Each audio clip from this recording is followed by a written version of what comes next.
Welcome to the Earthworks Podcast, where our team will share the jargon of carbon from many of our turf friends from the past 30 years.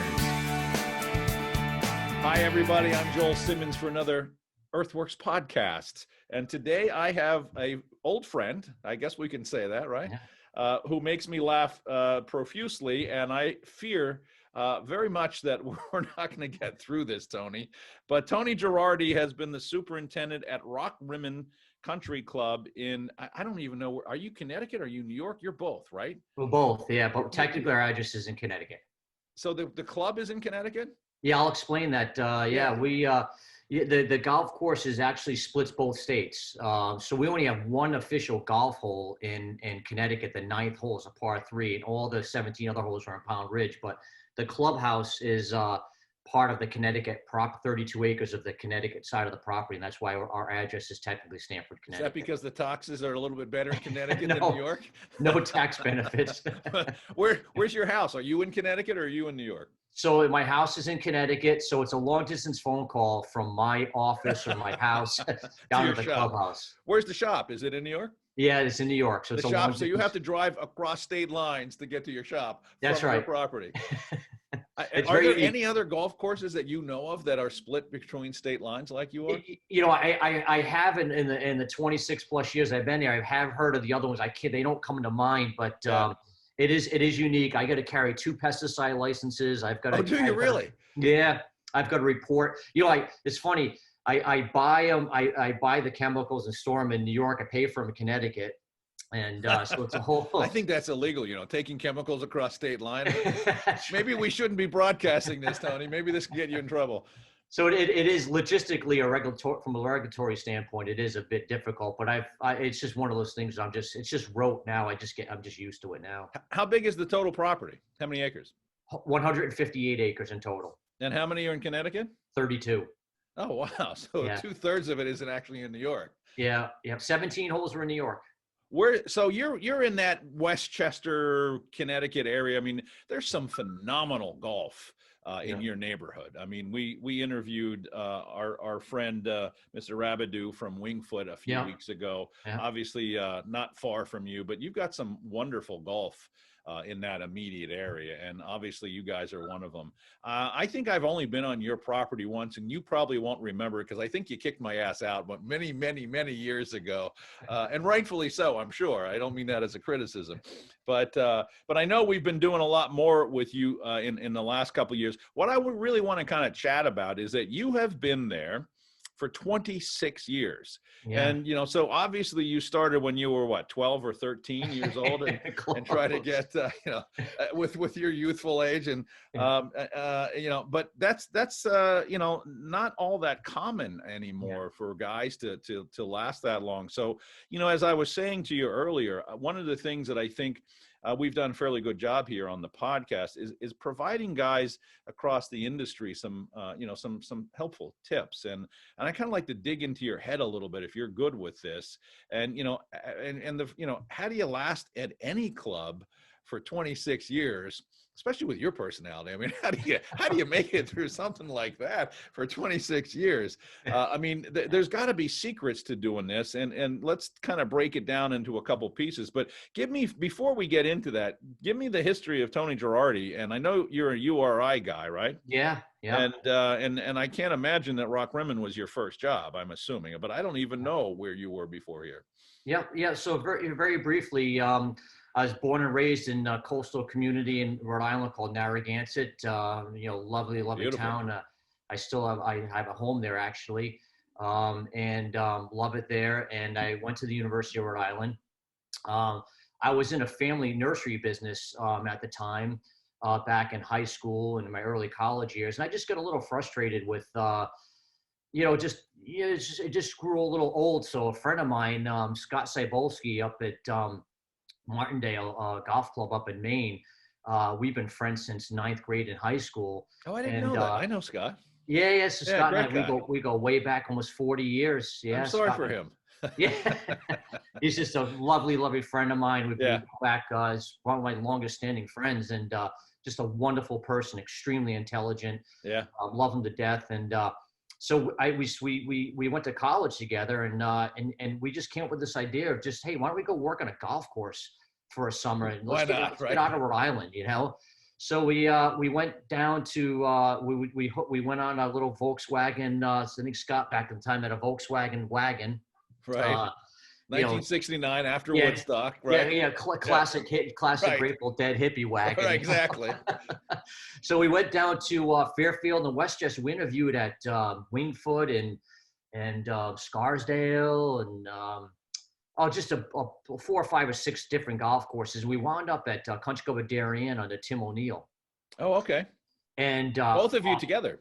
Yeah, both of us. We went together. We were definitely bosom buddies, going down there together, and we just had an absolute blast. And I just got bit by the golf course bug, and I just, once I spent the whole summer there, I went back in the fall. I'm like, that's it. I just took the shingle off the house. No longer in the nursery business. I'm in the golf business now. So I immediately switched majors. I was going to school for business management to manage family lawn care, family landscape, nursery, and then I just decided to go into golf. So I went to turf grass management very quickly. I was in a 5-year program anyways. We all were. I think I was on an 8-year program, but that's for another day. So that went really well, and so I ended up going back. The long and short of it is I spoke with Tim O'Neill again during that whole senior year. Or junior year rather, and we both thought it'd be a good idea to go back to Country Club of Darien, and he basically made me like a quasi. Back then, there was no such really thing as a second assistant, but boy, he treated me like an assistant superintendent that whole summer. I went back for another internship, and which means he made you work your tail off, and you were 80 hours a week, and you didn't get to see anybody from home. And I really did. Clean this up, do this. Yeah, I hear you. Yeah, but I couldn't have asked for a better mentor and a better golf course superintendent. The timing was perfect. And fast forward, I spent another whole season there. Basically, it was the spray tech, irrigation tech. I did a lot of technical stuff that year, which was great. While in school, you were doing that while still in school. Oh, that's it was a summer internship. Right. Yeah, but you're going back to school. Yeah. Yep. So then I went back in September for my senior year. In January of that year, I get a phone call from Larry Picaller at Woodway Country Club looking for an assistant, and Tim gave me a glowing review or recommendation, and I just got hired. Trying to get rid of you? Is that? Exactly. Get this to you. Take him. I went down. I met with Larry, and by the time I drove home, and I had a Volkswagen Jetta at the time. By the time I drove home, the phone, back then there was no cell phones. The phone rang at my home in Narragansett. No sooner did I walk in the house, it was Larry, and he hired me right then and there to start in May. What year is this? That was 1992, January of 1992. Wow. And spent 3 great years under Larry. It was basically, if you've ever seen the movie Full Metal Jacket, Sergeant Hartman. Oh, really? Oh, great. Oh, that's a good memory. that was the 80-hour a week, 7-day week. But you know what? I tell you, I wouldn't change it for the world, because it just taught me just tremendous golf course work ethic, what you need. And let's not talk about Generation Z or the millennials and all that. That's a whole other, rabbit hole to go down. But back then, I just couldn't ask. I wouldn't change it for the world. I worked 3 hard years there, and I was interviewing for a bunch of jobs. And the true story behind this, I was getting a little bit burnt out at Woodway, so I was talking with Marsh Benson down at Augusta National, and I was going to go down there for. Yeah, I was interviewing with him over the phone, and I was just ready to head down there to go interview in person for an assistant in training. He does it a little bit differently. You do a 3-year assistant in training, and then 3 years as the assistant. And I literally was all ready to fly down there. I can't remember if I had my plane ticket, but I was damn close to having my plane ticket and going down there. And I remember I was talking to Marsh Benson, one of the famous lines. Right before, I was ready to fly down, he goes, "I just got to ask you one question." He goes, "If you were an ice cream, were you vanilla or you fudge ripple?" And what's the answer to that question? Luckily I said fudge ripple. Oh, good. So So I was really, and you are Fudge Ripple, by the way. I think I might call you that from now on. Right. And I was all ready to go down. I was really excited to go ahead down to Augusta and just cut my teeth in a whole different direction. As you all know, that I don't need to. What a great opportunity! I mean, you can't get a better opportunity. You write your ticket. So I was applying for. I kept coming in runner up at all these really pretty good jobs in Long Island and Connecticut and Mass and Westchester, Fairfield, and the long and short of it is Rockrimmon called, and they were only interviewing 4 people. And I actually, in full transparency, absolutely bombed the interview. I was shaking like a leaf.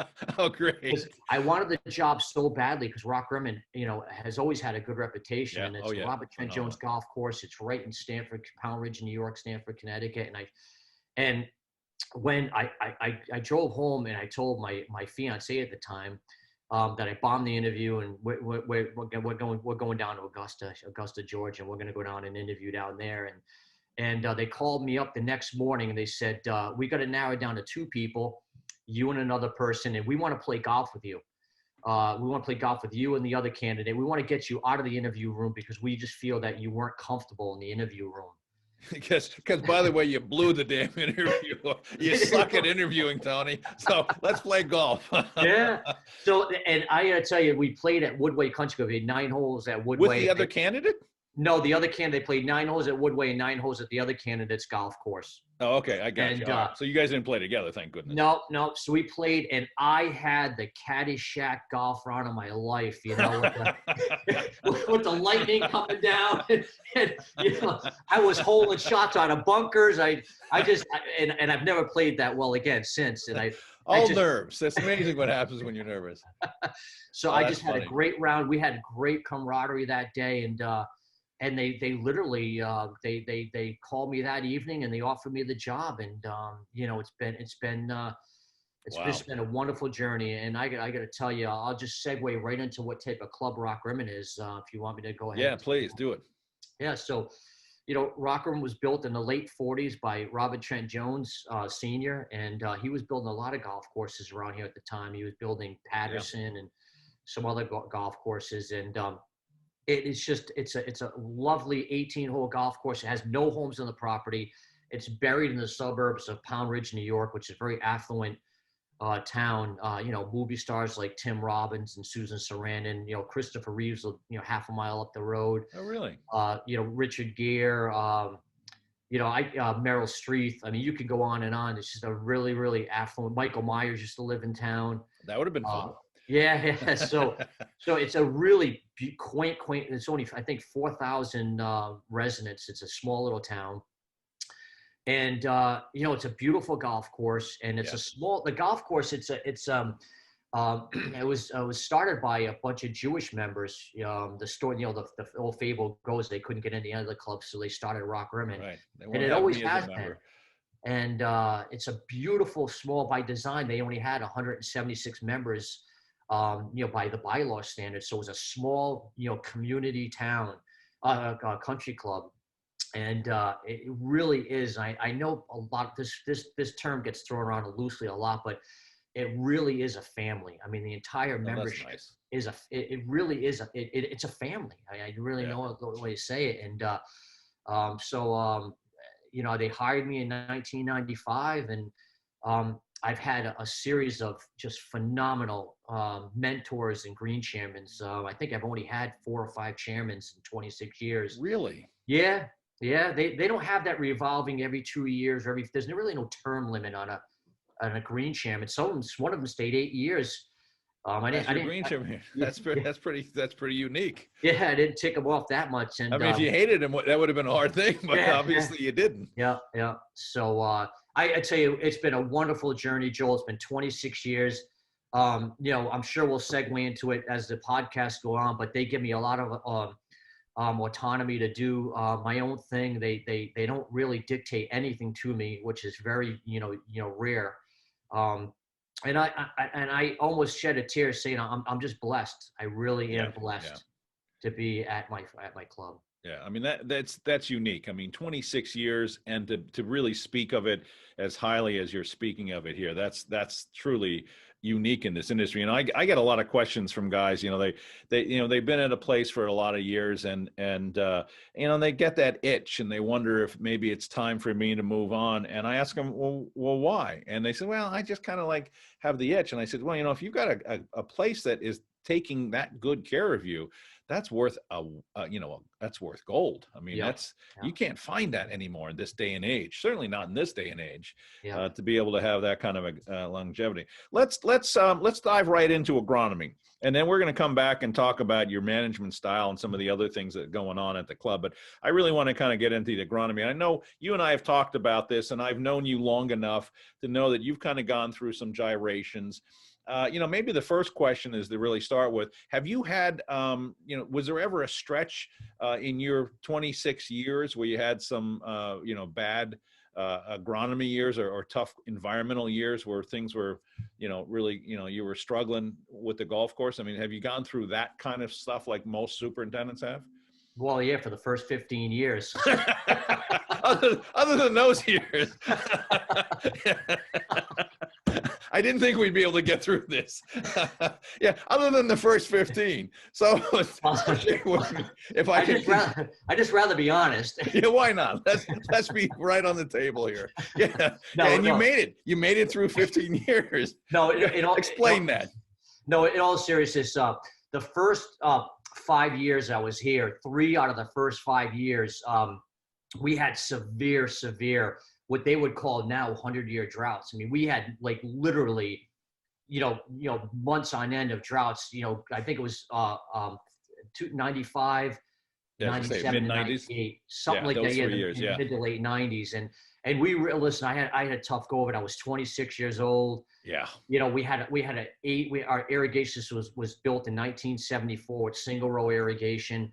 We had no surrounds around the greens. And this was about the time where Tiger Woods was really making his push. Right. Golf was blooming.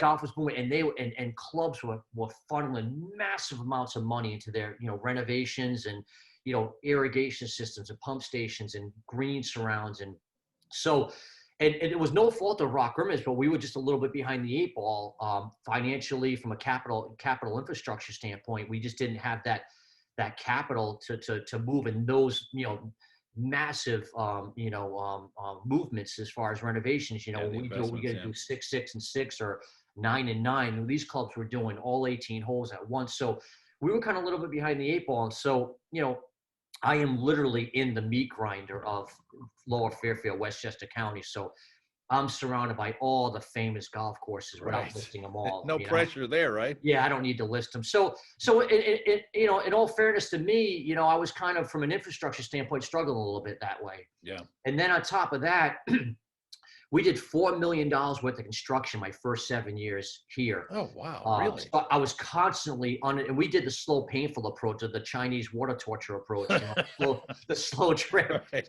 Drag it out as long as you can. And I tell you, fast forward to being 52 years old. And, now when we do projects, I am seasoned now and I know what to tell the membership. Like, listen, this is not the right approach if, given scenario A, B, or C.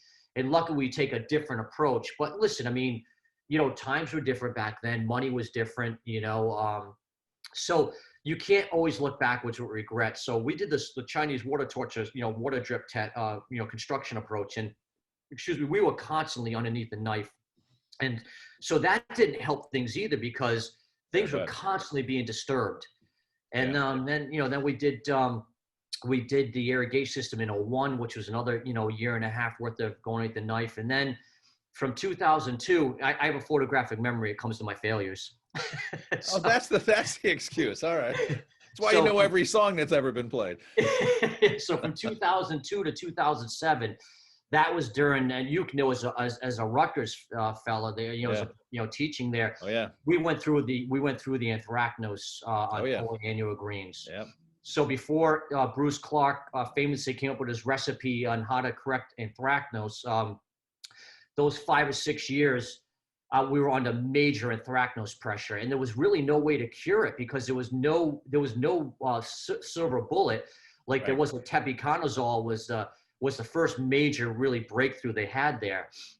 And then when tebuconazole really did hit the market, and I believe it was Trinity back there, tritroconazole. I can't remember what Trinity was, but that's when they didn't realize that it was a massive DMI regulator, PGR regulator. So they were recommending these 2-ounce rates. So I spent 2 years over-regulating my greens with anthracnose from like 05, 06. So again, I can remember all these. So for all those anthracnose years, so it wasn't until about 2007 that I had a green chairman back then who was he was in charge of CBS Sports down in the city, and I'll never forget. He sat in my office and he said, "Tony," he goes, "what you're doing is not working," and he goes, "You got." he goes, hit this side of my face. So he goes, "You better spend the winter figuring out, what is not working." And he goes, "If you want my recommendation," he goes, "I would forget everything you've learned over the past handful of years and start from scratch." That's gonna work. That's got to be. You must have gone home that night feeling really good about yourself. Yeah. So wow.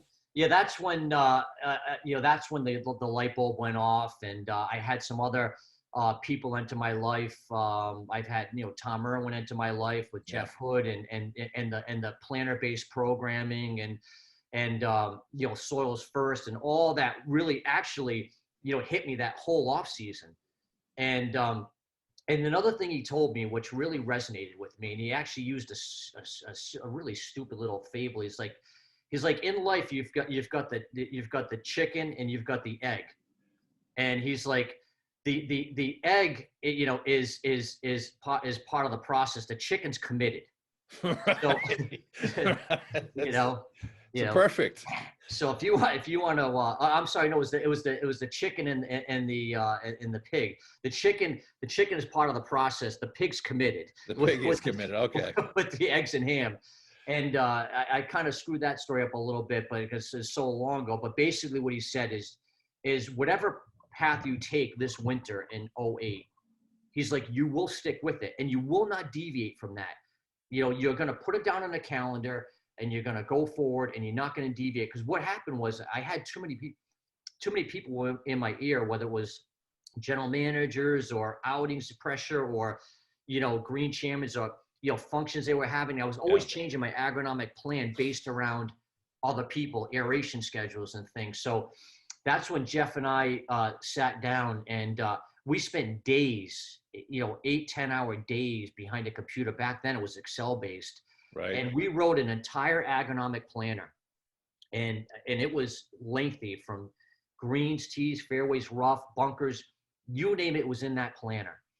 And when I put a bow on that, or Jeff and I put a bow on that, that winter, that spring, Joel, this is no exaggeration, I literally every single day, what was on that calendar that day, I did. And we, Jeff and I and the Irwin team back then, and we just knocked it out of the park. I mean, we knocked it out of the park. Yeah, a lot of and my green experience chairman, he was just so excited. And that from 08 until now has really changed. It changed me as a person. Yeah. It changed me as a manager. It changed me as a manager of my staff, as a manager of this property, as a steward of the environment. I even changed my environmental practices. Let's go back just a little, Tony. So you've got 10 years in this property, and you're on a roller coaster ride. Yeah. And then finally, the Greens Committee chairman comes in and smacks you on the back of the head and says it's time to change. I mean, how hard? I mean, I can't imagine. I obviously work with an awful lot of guys in our industry. I can't imagine how easy that. I mean, that must have been devastating to first of all, just to realize that he's right. Right. Yeah, I got to change, because what's that old adage? The definition of stupidity is to keep doing things over and over again. That's not quite right, but you know what I mean. But insanity, the definition of insanity is doing the same thing over again, thinking that you're going to change. But obviously, you probably, that first 10 years, was the program consistent, or were you kind of like shotgunning it as a lot of guys tend to just they react to today and don't really have a plan and don't really have a foundation of their agronomy. Is that how you would have described the first 10 years? Absolutely, a roller coaster ride, and I had no I had no really plan. I would come in the morning and it felt good to spray greens today, or I'm seeing a little dollar spot over there and let's go spray fairways. And I really never had a good plan. And another thing, even with chemistries like DMIs, and what I found out when Jeff and I peel back the onion, I was stacking DMIs and not even knowing it.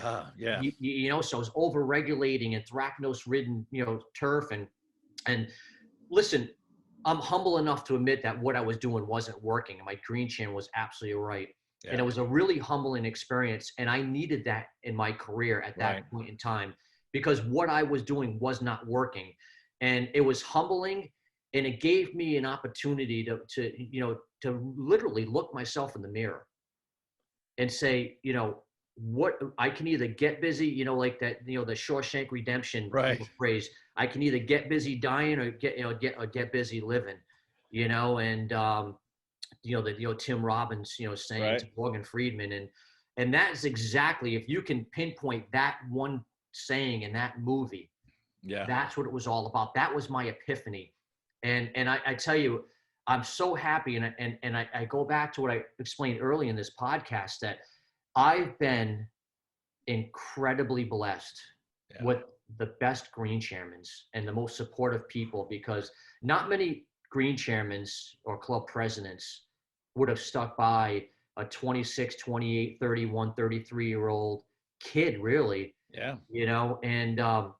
And they really are, or were, most of them unfortunately have passed away, which is really troubling to me. They were like my dads, and they really were special people. And you asked earlier, how did I sustain, keep up a 20-year pace? Because I couldn't. I'm just a loyalist, and from a loyalty standpoint, they stood I suffer by from me. The same disease.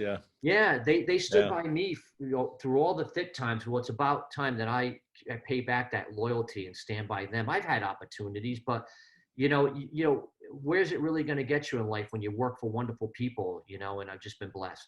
There's a lot to be said for that. Let me ask you, you clearly made this huge transition. I mean, obviously that one meeting was a wake-up call, but when you look back on what you were doing back in let's call that the first half of your career, for sake of better, for sake of better term, can you remember? I mean, you can remember because you got a photographic memory, but how bad was it? I mean, did it suck? I mean, you know what it's like now, because it's pretty darn good. I mean, it's, but I mean, was it obvious to you at the time? I mean, that's what I'm trying to get at, is if somebody's listening to us and they're going through that same battle, what's, other than some guy coming in and basically, I mean, I'm sure he wasn't threatening your job, but he was certainly helping you discover that, you had to change. But I mean, how is it obvious that what you're doing is wrong? I mean, did you know it in the middle of it, or was it just a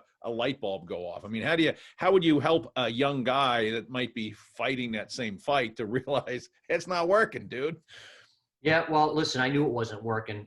And, there was like 3 or 4 years in a row, like back to back years when it was in, I keep going back to the A word, anthracnose. I mean, this was when Bruce Clark was in its infancy doing that 6 or 7 year study, which the Tri-State Research Foundation helped fund in the Metropolitan Golf Course Superintendent Association, along with all the 5 other local associations, helped fund that massive research program. And we're so fortunate for that, because without that, we'd still probably have some failing polo greens. But it was evident. We were on 3 or 4 years in a row of thin turf conditions, and we just couldn't find a way. And that was also the same time where they were having problems with, I won't mention the mower brand, but they were having problems with a certain walk power. I think we all know. Yeah, and so that where the reel was making contact with the leaf blade first, and it was causing mechanical damage. It was mechanically damaging the leaf. Yeah. So I really had the trifecta going on. I had an inconsistent agronomic planner. I had we didn't have the chemistries that we had going on, and I had mechanical damage with the walking greens mowers. So it really was a trifecta that was going on. And listen, some of it was self-inflicted. I'm not going to, I would not run from the fact, but to answer your question, it was evident.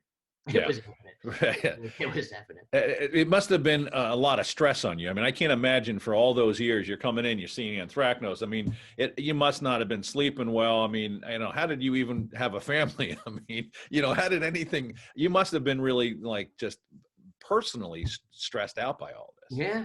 The irony is that, the worse your agronomics, your agronomy practices get on the golf course, the more hours you put in. Of course. And the more miserable and stressed you are.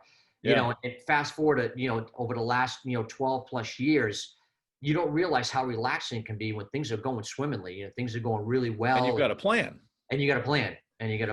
Yeah. You said one thing as you were talking about the planner that you were working on is that, when you put everything down on paper, you did, you basically scratched out your entire year, went back a year. You started to realize, because now you're seeing it on paper, that you were overlapping things that you probably shouldn't have been overlapping, or under applying things, I'm guessing, that you probably missed windows on because you were working off of, let's see what we want to do today. And I struggle with that with a lot of guys, and I don't mean any disrespect to anybody, because obviously this is the hardest working industry in the world, and everybody that I know, they're yeomans in the hard work and their ethic, but without having that plan and actually seeing it spelled out. Yeah.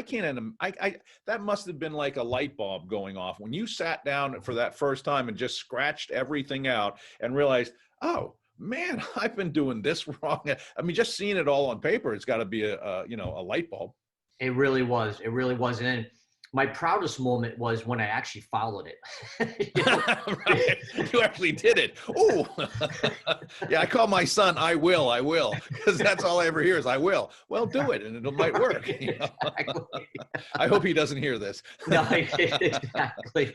Yeah, so it really was, while I was going through it, and I was very fortunate too that I'm sorry, Joel, I'm fighting a head. That's all right. So, hey, this is a family podcast. Yeah, I'm fighting a first cold I've had in a very long time. But I was fortunate that the gentleman, my green chairman from CBS, was a very strong, both physically and politically and mentally, a strong man. Good leader. And he said, if you're going to go down, you better go down the right way. You better go down doing it your way. So when somebody walks in your office and said, we got a Thursday outing, can you move X agronomic plan around? You're going to say no.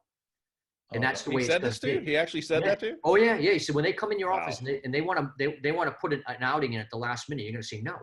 Yeah. Does it affect your agronomic plan? And if it does, then the answer is no. And so following that plan, that whole 2008, again, I can remember like it was yesterday, because that was my first year of my new career, and it's been great ever since. Well, that's so you actually had a rebirth on the golf course. I really did. How it felt like. Yep, I really did. So when you went home that first night after he smacked you in the back of the head, I mean, you went home, you talked to your wife, you were in a fetal position crying, I'm assuming. I mean, what you must have been. I can't even imagine the devastation. I mean, especially since you realized that he's right, but now you're faced with this whole burden of, wow, I mean, he's right. Now what the hell do I do? Yeah. I mean, what's the next step in a situation like that? Well, I have to back up 3 years ago to 2004, when the first time ever they asked me to leave a green committee meeting at the end, and my green chairman said, I'll see you up at your office, and obviously I was shaking like a leaf. And, oh my! And I think I saw it coming, and he came and he sat me down, and he said, Tony, it's like, I think this was right during that massive. Right, when all that mess was going on. I said, the club wants to go in a different direction. And I'll never forget. And I live by this every day of my life now. And he's in the concert business, and one of the oldest concert promoters in the country.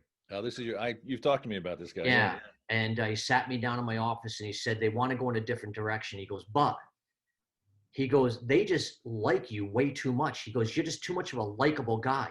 And I goes, I'm going to give you an example.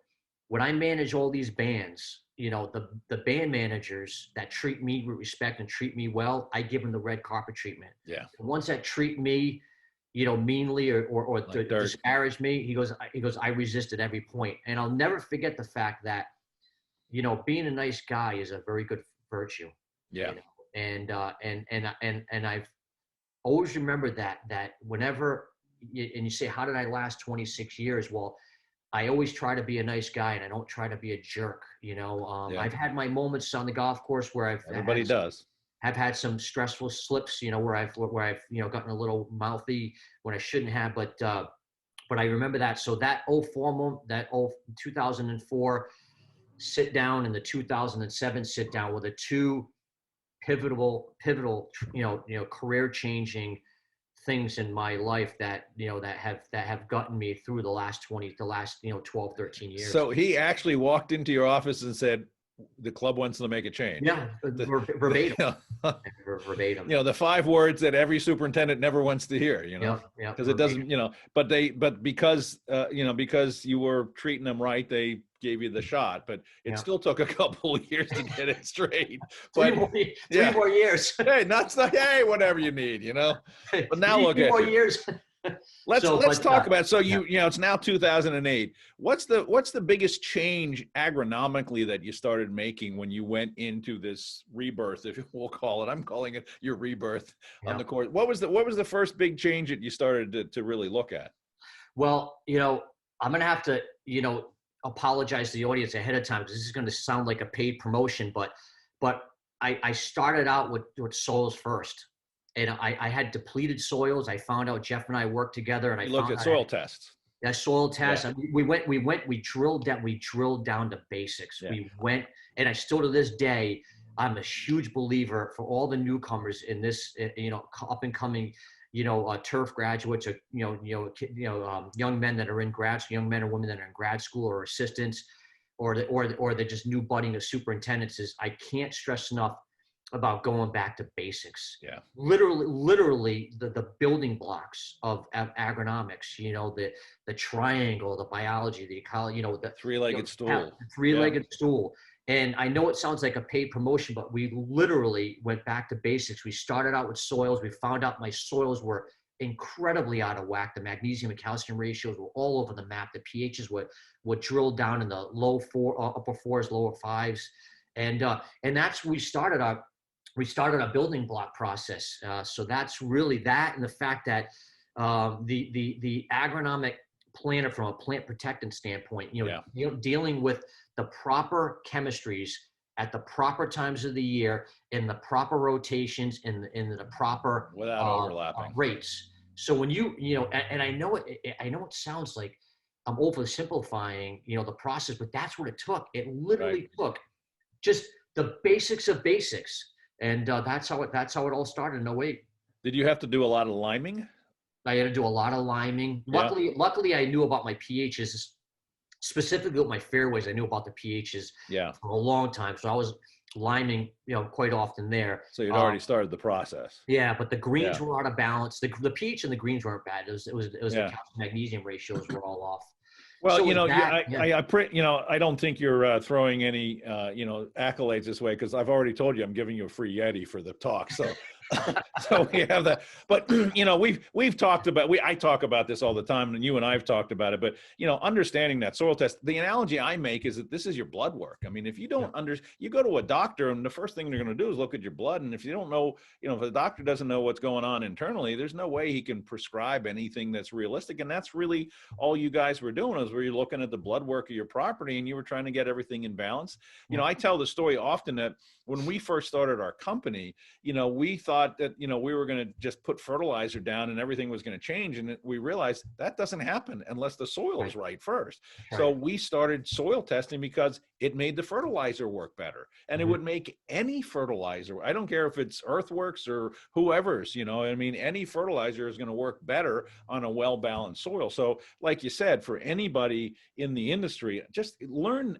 And it's hard because there's so much misinformation about soil testing. Find somebody that really understands it. It's well worth the investment to get a good consultant or a good business partner that understands more than just pH, to get that data in your hands, that you can start to build that plan. And then, like you said, soil first, work your way up and go from there. You started putting down some carbon and doing some of that stuff and feeding the soil, and you're probably using a lot less than you used to when you started this, aren't you? Absolutely. I'm down to, I'm kind of upset about that, by the way. I hope you know that. You know, another thing, just to really quickly, just to backtrack a little bit, is the fact that you have to be humble enough to know too, to ask the right questions, because soil interpretation to me was very challenging. To other I people, think it's challenging to a lot of people. Yeah. So, and it is. Yep. So luckily I had a rock star with Jeff that interprets soil, like a maven. But Right. But fast forward to organic fertility, we are 100% organic fertility on our greens, and we're down to 2.4 applications a year of 545. Wow. Yeah, and then we put down we put down 2 applications of the mycorrhizae 333. Right. During aeration in spring and fall, so that adds some end source as well.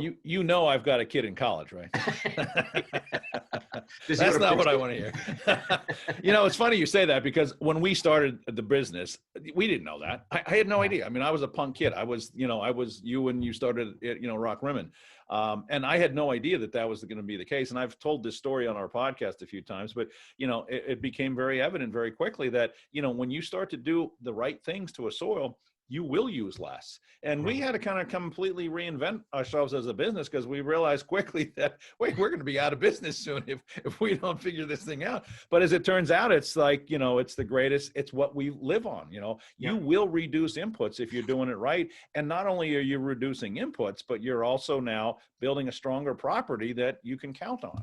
And, you can probably sleep at night better now since your rebirth in the. Yeah. Well, I tell you, another thing we realized too is that, and listen, this is common knowledge, the more, especially with synthetic fertilizers, the more you fertilize, the more organic matter you accumulate, the more thatch. Yeah. And I do got to give props out as well, because this was another really, changeable moment in my agronomic career, which was also finding out what the soil profile did using Istrict. Oh, right. Absolutely. So, wonderful. David Doherty actually, we paid him to come out.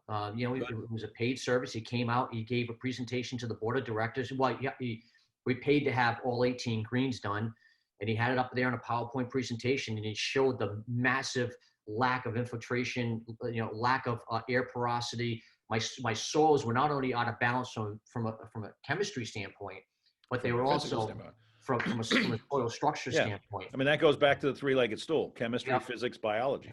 And he was another one, like my green chairman, that looked at border, and they, let me tell you, and this is another great piece of advice that I could give younger turf managers or turf managers that are struggling. When you're firm about something, like David Doherty looked right at that board of directors and said, if you do not aerify the way we're going to recommend it in this report, these greens will continue to fail. It's not if, they will. And when he left, when he left and we had our meeting, you always have a meeting after the meeting, so the whole board was around. They applauded the fact that he was very affirmative and very firm with saying that. Definitive. He was definitive. He did not waver from it, that we were going to fail. Are your greens, were they ever rebuilt? I only have 4 rebuilt greens.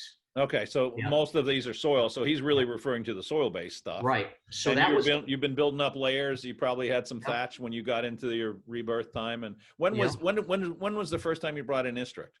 That was that fall of 2007. So everything was starting to happen all at once. Wow, man, you're like a completely different person. Yeah. Did your wife recognize you when you came home? I mean, you're like a big Superman at that point. Well, listen, I mean, it was really, I mean, I keep going back to it, but that really was in that 5, 6, 7 month period, that fall and winter and early spring, that was it. I mean, I was either gonna redefine myself and rebrand everything I was doing, or I was out, and I didn't want to be out, because I had 3 young children. I mean, I was a beautiful town, school district, everything, and there was a lot riding on that. And so exactly. Dave put together a 45% displacement schedule a year.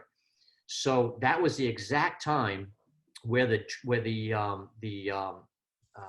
sand and jet grading came out. Oh, right. From Graham Dryden. And we had the first sand and jet grade in all of New England. We bought the first one that literally came off the boat from Australia. And we used that for 5 or 6 years in a row. And that, let me tell you something, that machine, we did twice a year, fall and spring. And it's very disruptive. It's extremely demanding, manually demanding for the staff. And it's expensive. You go through about 100 tons of sand. Oh, I bet. Yeah. Yeah, so you go through a lot of sand. So between the soil first, rebalancing my soils from a chemistry standpoint, rebalancing from a organic standpoint. You changed your carbon to nitrogen ratio. You started Yeah. bringing carbon. You made Yeah. a lot of change. When you came into this transition, was there a lot of thatch? Oh well, gosh, I can't even remember how much thatch I had. Well over an inch and a half, 2 inch. I mean, you came in with the grading and you just ripped all that out. Ripped it all out. Took 6 years to rip it out. 6 years to get it all out of there. Yeah. Well, between the changing of the carbon to nitrogen and the mechanics, that's right. So when you started that grading, were you getting screamed and yelled at? I mean, you must have been ripping the daylights out of those. Oh, gradings. They hated me. They hated me. Of course they did. So it seems to be a pattern here, I can't believe I survived 20 years. How the heck do you keep this job, for God's sake? Wait, hold on a minute. Hold on. There he is. Myself. Right. Batman. Right, exactly. A new face. But no, I mean, listen, I mean, and now you want to know why I stay loyal to Rockrimmon, because, they stuck That's beautiful, by, they stuck by me through some lean years. Yeah. So yes, we harnessed that really well. I've always had, and I had back then, I continue to have a tremendously supportive staff. The staff's been here. I got guys that have been here 33, 34 years, other guys 28, 29, in the 20s. So my staff is just an incredibly gifted staff. Yeah, let's talk about that. I mean, that's another thing that I'm sure you've changed in your metamorphosis, if you will. Talk about, you told me that you've had 3 assistants in 26 years. Yeah, that's pretty uncommon as well.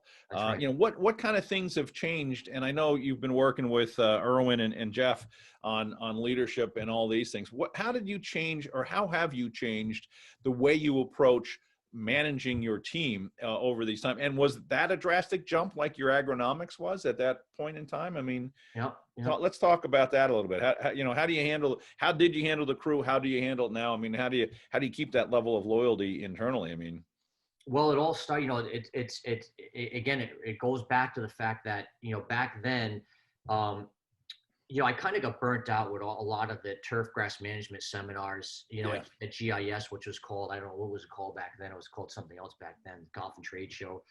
Yeah. So from leadership with Tom Irwin, I learned that, personality management, whether it's with my membership, whether it's with my staff, or even if, even at home, that I had to really kind of, do a mindset, different change in the way I think about things, the way I manage. And so literally from 2008 to all the way to 2021, 90% of all my seminars that I attend are all leadership and personality based. I don't take any agronomic. I very few agronomic training. I do the obligatory winter seminars locally and things like that. But you've had to suffer through some academies. I know that. Although I think you were sleeping in the back corner or talking to somebody. I remember throwing things at you from a distance.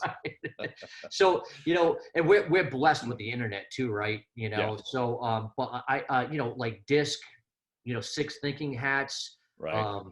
I took a lot of public speaking classes, Toastmaster things. Oh, did you? Good. That helps a lot, Oh, I bet. And a lot of guys aren't good at that in this industry. Yeah.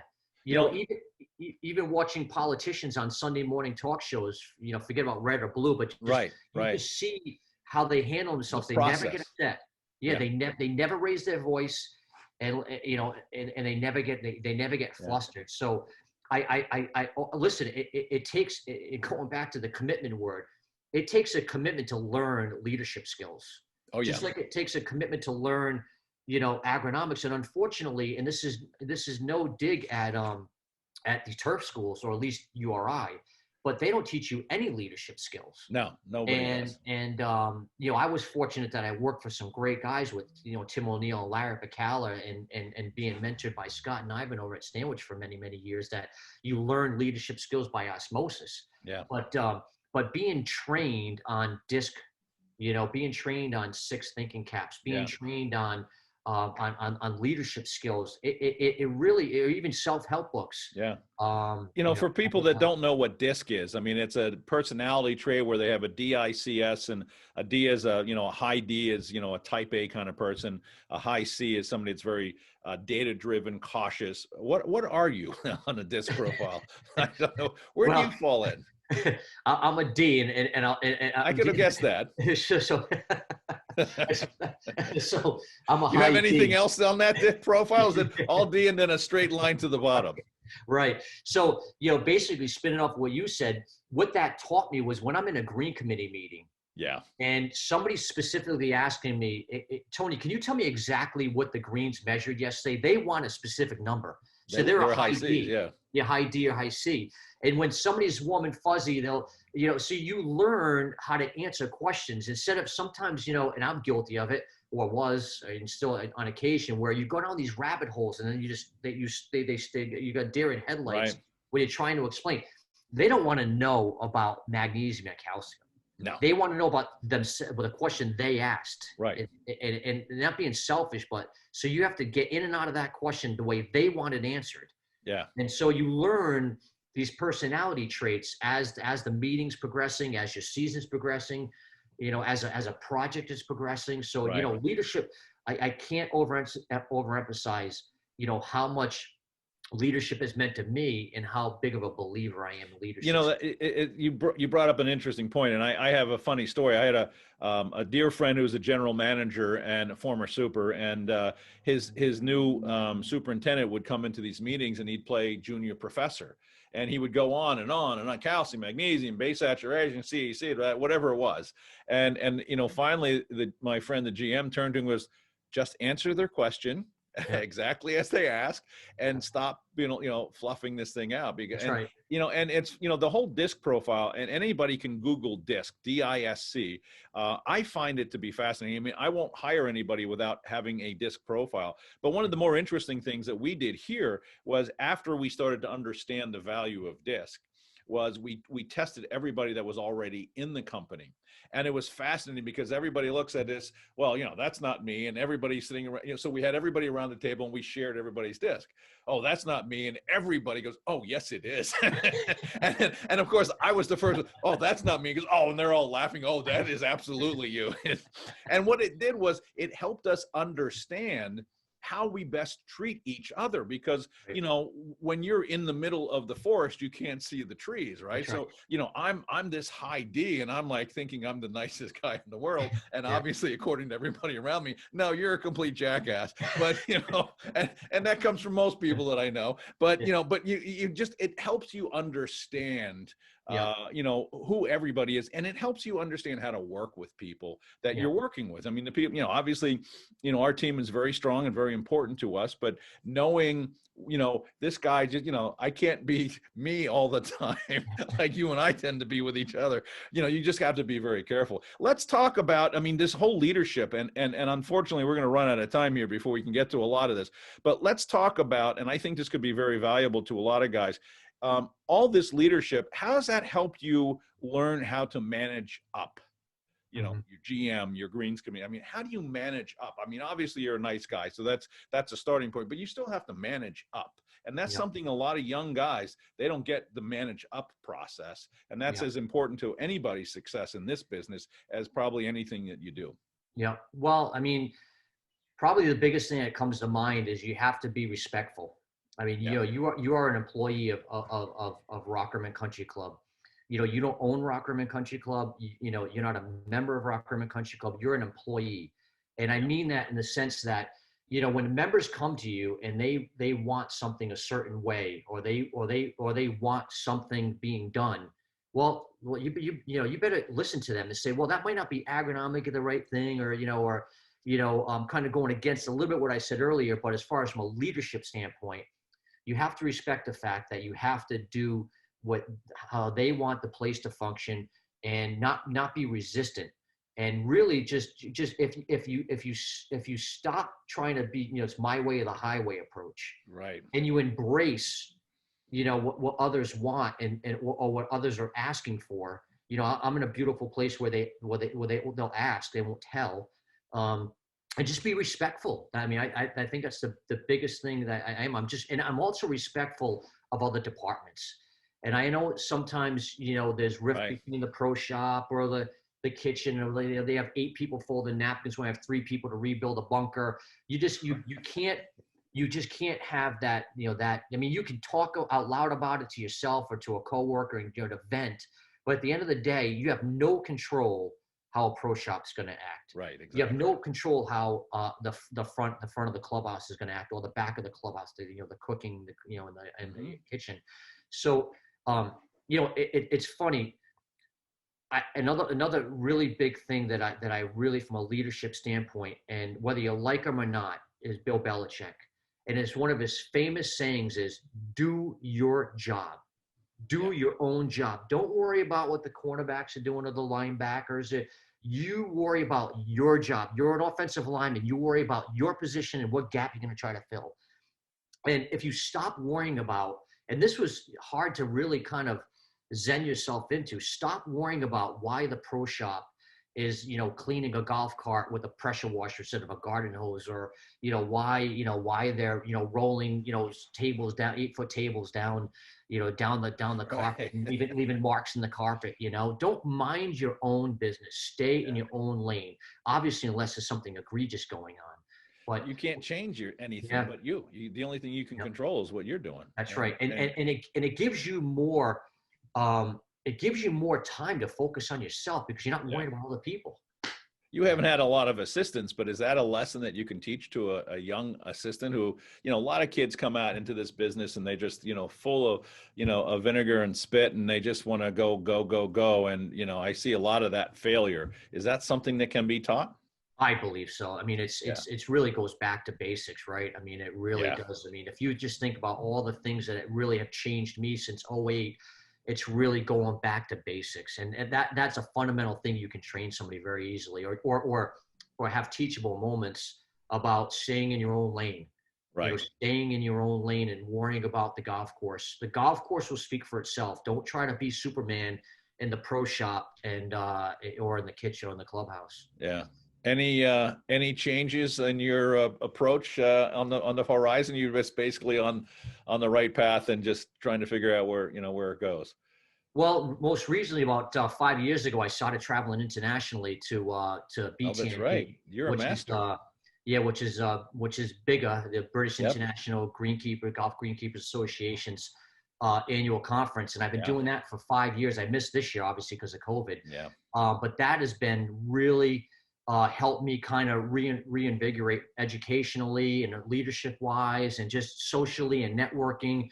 I'm very thankful that John Kiger from TurfNet getting that kickstarted for me back in 2016. We've been traveling over there together, John and a whole bunch of guys every year, kind of go over every year, and that's been really, really. It's just been refreshing. It's just kind of at 52 years old. It was just you're still learning. Yeah, it's great. You are a master greenkeeper?